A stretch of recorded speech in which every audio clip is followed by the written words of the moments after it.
Tonight at 10, Friday Night Lights are back, but right now high school football looks a little bit different in Sumner County. A structural engineer deemed bleachers at 3 different local high schools unsafe.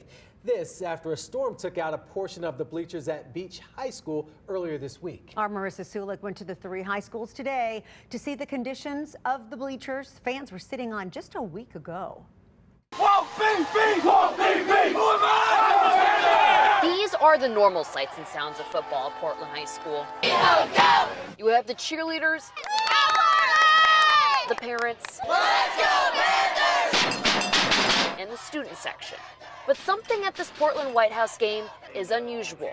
That's what Ken Knack noticed. Other than the empty stands and the fact that we're on opposite ends of the field. Portland fans are on the visiting side. White House is in the home stands, where smack dab in the middle is this empty roped off section of bleachers. Apparently this one failed inspection, so they had to close it. So that's why I'm sitting here. Sumner County Schools says these failed inspection this week. So did the visiting bleachers at Hendersonville High School.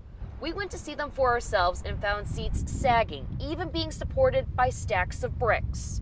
At Beach High School, Sumner County School Board member Stephen King says these homestands will not be used again. That's after storms destroyed the visiting bleachers earlier this week, just days after fans sat here for a game. It was a shock to everybody. King says as a school board member, he wants bleachers at each high school to be inspected annually. One of the things I want to press on the board is just making sure that we're doing everything we can to provide for the repair and upgrades that our schools need to make sure everybody's safe. We reached out to Sumner County Schools and asked when was the last time bleachers at the high schools were inspected. We texted, called, and emailed the director of communications, but never heard back. So we put in a public records request, and the county has 7 business days to get us that information.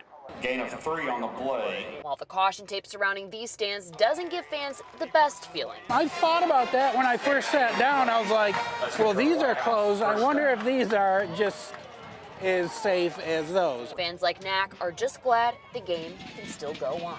I don't think the fact that the stands were shut down has really been much of a deterrent at all. In Portland, Marissa Sulek, WSMV 4.